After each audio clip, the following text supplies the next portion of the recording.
भारत छोड़ो आंदोलन यानी कि 8 अगस्त 1942 और आज का दिन है प्रासंगिक, क्योंकि आज भी वही तिथि है 8 अगस्त यानी कि 1942 के समय भारत की क्या स्थिति थी ये जगजाहिर है। लेकिन 1942 का वो दिन इतिहास के पन्नों में इसलिए जाना जाता है कि वो स्वतंत्रता से कुछ ही समय पहले यानी कि 1947 को देश तो आजाद हो चुका था, लेकिन 1942 से पूर्व की एक ऐसी स्थिति निर्मित हो गई थी जिसके लिए अंग्रेज सोचने पर विवश हो चुके थे, और उसी तिथि का नाम है डू और डाई। अभिवादन स्वीकार कीजिए बालकृष्ण बाबिस्कर का, और बात करते हैं भारत छोड़ो आंदोलन की, क्योंकि आज का दिवस प्रासंगिक है और प्रासंगिकता के आधार पर संपूर्ण देश में 1942 की में क्या परिस्थितियां बनी थी, और विशेष करके यदि हम सेंधवा शहर के संदर्भ में बात करें तो सेंधवा शहर में भी 1942 के भारत छोड़ो में आंदोलन में सेंधवा की वीरांगनाओं ने, सेंधवा के युवाओं ने, निम्न मध्यम वर्गीय ने, किसानों ने, शिक्षकों ने, सभी ने मिलजुल कर अंग्रेजों से लोहा लेने का काम किया था और फलस्वरूप अंग्रेजों की जड़ें खोदने का काम किया था, और उसी का परिणाम आने वाले समय यानी 1947 को यह आता है कि देश आजाद हुआ था। अब बात करते हैं कि आखिर भारत छोड़ो आंदोलन क्यों प्रारंभ हुआ, क्योंकि 1857 की जो सीरीज हम लोग चला रहे हैं 1857 से लेकर वर्तमान 1942 की इस प्रासंगिक तिथि तक हम बात करेंगे। 8 अगस्त की उस प्रासंगिक तिथि तक हम बात करना चाहते हैं आपसे। तो बात करते हैं कि 1857 की परिस्थितियों को समझते हुए, क्योंकि 1857 का जो विद्रोह था उसको बुरी तरह से कुचल दिया गया था, और यदि कुछ विदेशी इतिहासकारों की नजरों से देखें तो वो आंदोलन केवल एक सैनिक विद्रोह था, किसानों का आंदोलन था और जनजातीय लोगों का आंदोलन था, जिसमें भारत की कई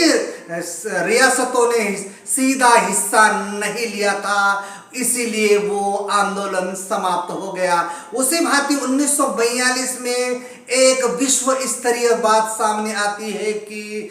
दौर चलता है द्वितीय महायुद्ध का, यानी कि द्वितीय विश्व युद्ध के दौरान, और द्वितीय विश्व युद्ध के दौरान जापान के सामने था इंग्लैंड, और इंग्लैंड कई देशों को अपना उपनिवेशक बना चुका था, और उसी भांति भारत भी उसका उपनिवेशक था। जब अंग्रेजों ने भारत में क्रांतिकारियों से बात करी और क्रांतिकारियों ने उनको कहा कि हम आपके साथ में युद्ध लड़ने को तैयार हैं, लेकिन आपको भारत को स्वतंत्र करना होगा,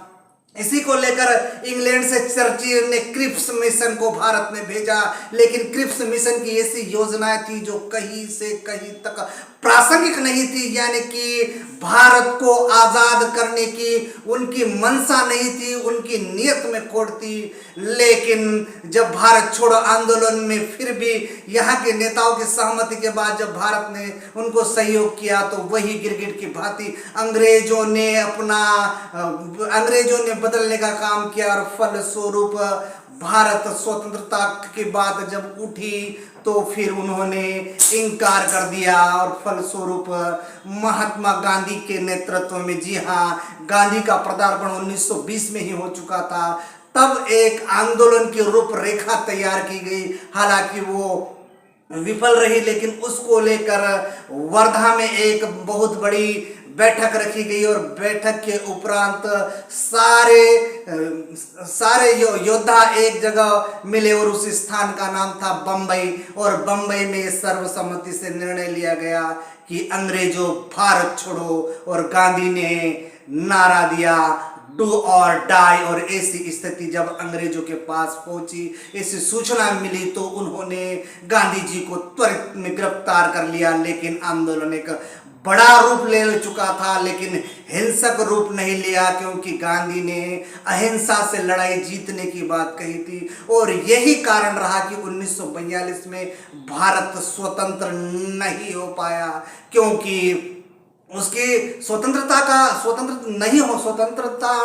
प्राप्त नहीं कर पाने का कारण ये था कि गांधी आशावादी थे कि निश्चित रूप से अंग्रेज उनकी बात को समझ लेंगे, लेकिन अंग्रेज नहीं समझे। तो 1942 की असफलता का एक कारण यह था कि गांधी की जो नीति थी वो समझौतात्मक थी और उसी की आशा लेकर बैठे थे, किंतु वो सफल नहीं हो पाई। उसी प्रकार एक और बड़ी बात कहे तो जो अंग्रेजी शासन में अधिकारी कर्मचारी थे वे कहीं न कहीं अंग्रेजों के प्रति ईमानदार थी और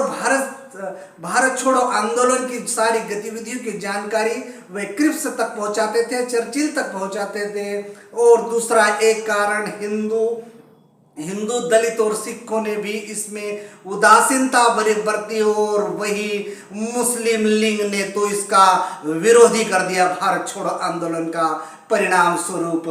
भारत छोड़ो आंदोलन बुरी तरह से असफल रहा, लेकिन कहीं न कहीं